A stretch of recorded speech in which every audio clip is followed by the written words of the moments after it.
Hello students, तो आज के लेक्चर में हम पढ़ेंगे के map with don't care conditions. कुछ के मैप्स अभी तक हमने पढ़े हैं 4 वेरिएबल के लिए, 3 वेरिएबल के लिए, 2 वेरिएबल के लिए। आज हम पढ़ेंगे डोंट केयर कंडीशंस के साथ हम के मैप कैसे सॉल्व करते हैं। तो सबसे पहले देखते हैं कि डोंट केयर कंडीशन क्या होती है। Sometimes Boolean expression for certain input combinations the value of the output is not specified. कई बार क्या होता है कि हमें कुछ ऐसे बूलियन एक्सप्रेशंस मिलते हैं जिनके लिए कुछ इनपुट कॉम्बिनेशंस के लिए हमारे पास कोई भी आउटपुट जो है स्पेसिफाइड नहीं होती है। या तो हो सकता है वो इनपुट जो है इनवैलिड हो, या किसी भी रीजन की वजह से उन इनपुट्स के लिए जो आउटपुट होती है उसकी कोई इंपॉर्टेंस नहीं होती है। तो ऐसे इनपुट्स के लिए हम कहते हैं don't care. We don't care about the output of these inputs. तो ये डोंट केयर कंडीशंस होती हैं। फॉर एग्जांपल, अगर हम बाइनरी कोडेड डेसिमल की बात करें तो बाइनरी कोडेड डेसिमल में क्या होता है, 0 टू 9 जो है इसकी रेंज होती है, और इसको रिप्रेजेंट करने के लिए हम 4 बिट्स को यूज करते हैं। अब 4 बिट्स से तो हम टोटल 2 टू रेजिंग पावर 4 यानी कि 16 कॉम्बिनेशंस बना सकते हैं, लेकिन हम यूज कितने कर रहे हैं, सिर्फ ये वाले 10 कॉम्बिनेशंस यूज कर रहे हैं। तो मतलब 0 टू 9 के हमारे यूज हो रहे हैं, और 10 से लेकर के हमारा जो 15 ये कॉम्बिनेशंस जो है दीज आर इनवैलिड कॉम्बिनेशंस। तो इनके कॉरेस्पॉन्डिंगली हमारे जो बनेंगे वो डोंट केयर्स बनेंगे। We don't care about these combinations. ठीक है। इन इन ये जो इनवैलिड कॉम्बिनेशंस है इसके बारे में हमें बिल्कुल सोचने की जरूरत नहीं है। अब ये डोंट केयर जो कॉम्बिनेशंस हैं, डोंट केयर कंडीशन जो है, इसको हम के मैप में कैसे यूज करेंगे वो देखते हैं। अब यहाँ पे हमें दे रखी है एक एग्जांपल। हम we have to minimize Boolean expression by using K map. यहाँ पे हमें पहले तो ये किस फॉर्म में दे रखा है, एसओपी की फॉर्म में दे रखा है। कैसे पता है, क्योंकि यहाँ पे सिग्मा यूज हो मतलब समीशन यूज हो रखा है। और कौन से यहाँ पे 1, 3, 7, 11 एंड 15, और साथ में ये एक और टर्म दे रखी है, this is our don't care condition. Don't care, these are don't care inputs. तो ये वाले जो इनपुट्स दे रखे हैं इसके लिए तो हम के मैप में डायरेक्टली वंस पुट कर देंगे क्योंकि ये एसओपी है। लेकिन ये वाले जो डी वाली इनपुट है, मतलब डोंट केयर जो इनपुट है, इसके कॉरेस्पॉन्डिंगली या तो हम डी लिख सकते हैं या तो हम एक्स लिख सकते हैं। इन दोनों में से हम कुछ भी वहां पे फिल कर सकते हैं, लेकिन वहां पे ना ही 1 होगा ना ही 0 होगा। ना तो हमने 1 लिखना है ना हमने 0 लिखना है। और बाकी के जितने बच गए उन पे हमने जीरोस फिल कर देने। तो फिल करके देखते हैं।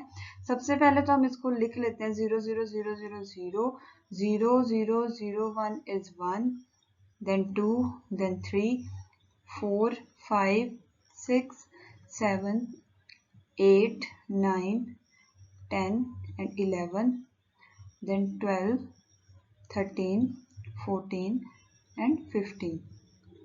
अब कौन सी वैल्यू है, 1, 3, 7, 1, 3, 7, 11 एंड 15। और डोंट केयर वाली कौन सी है, 0, यहाँ पे डी रख दिया, 0, देन 2, देन 5। ये आ गई हमारी डोंट केयर कंडीशंस। और बाकी के जितने बच गए उनमें हमने जीरोस फिल कर देने हैं। अब हमने इस के मैप में ग्रुपिंग करनी है। तो ग्रुपिंग में क्या करते हैं, हम वंस को हमने कवर करना है, जितने भी वंस है हमने कवर करना है। क्यों? क्योंकि हम एसओपी पे वर्क कर रहे हैं। तो सबसे बड़ा ग्रुप तो सबसे पहले तो ये बन रहा है 4 वंस का ग्रुप।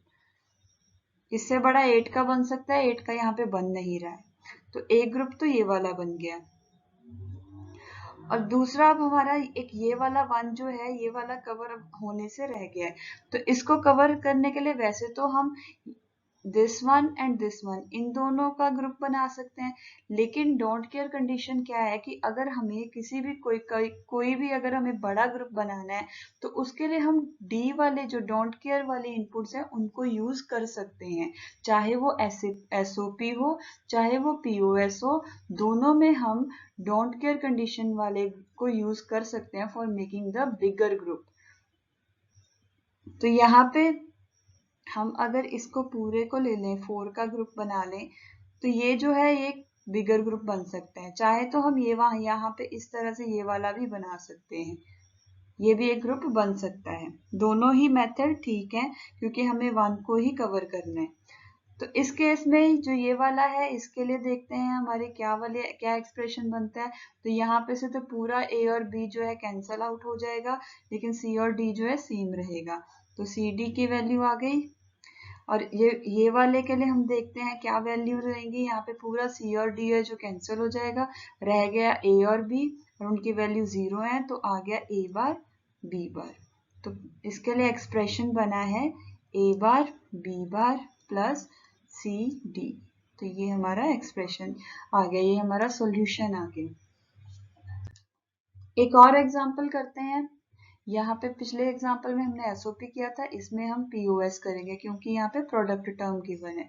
तो पीओएस में जहां जहां पे ये वाली वैल्यूज होंगी वहां पे हम जीरोस की वैल्यू फिल करेंगे, यहाँ पे हम डी फिल करेंगे और बाकी रिमेनिंग में हम वंस फिल करेंगे। तो पहले तो यहाँ पे हम इसकी नंबरिंग कर लेते हैं। 4 5 6 7 8 9 10 11 12 13 14 एंड 15। तो आ गया, पहले 1 है, पीओएस है, जहां जहां पे वैल्यूज हमने 0 फिल करनी है। पहले 1 में 0 आ जाएगा, 3 में 0 आ जाएगा, 7 11 एंड 15। उसके बाद डोंट केयर में आ गया 5 9 13। ये आ गया 5 13 एंड ये 9। बाकी जितने रह गए हमने वहां पे वंस रख देने। अब यहाँ पे पीओएस है तो हमने किसकी ग्रुपिंग करनी है, जीरोस की ग्रुपिंग करनी है। सभी जीरोस हमने कवर करने हैं। तो अगर डोंट केयर कंडीशन ना होती तब तो एक हमारा ये वाला बनता 4 वाला। अगर डोंट केयर कंडीशन ना होती तब तो एक हमारा ये 4 वाला ग्रुप बनता और एक ये हमारा 2 का ग्रुप बनता। लेकिन अब डोंट केयर कंडीशन को हम इन्वॉल्व कर सकते हैं बड़ा ग्रुप बनाने के लिए, तो अब यहाँ पे हम ये पूरा ही एक 8 का ग्रुप बना सकते हैं। तो लेट्स ट्राई। हमने ये वाला पूरा 8 का ग्रुप बना लिया है यहाँ पे। अब इसके कॉरेस्पॉन्डिंगली हम चेक करते हैं कि क्या एक्सप्रेशन होगा। तो पहले चेक करते हैं कि यहाँ से पूरे का पूरा जो ए और बी की वैल्यूज है सारी चेंज हो रही है, मतलब ना ए आएगा ना ही बी आएगा। लेकिन यहाँ से अगर हम देखें तो यहाँ पे सी की वैल्यू चेंज हो रही है, लेकिन डी की वैल्यू जो है वो सेम है और डी की वैल्यू 1 है। तो क्या आएगा, डी बार आएगा। डी मत रखना क्योंकि यहाँ पे हम पीओएस यूज कर रहे हैं, नॉट एसओपी। तो इसके लिए एक्सप्रेशन बन गया डी बार।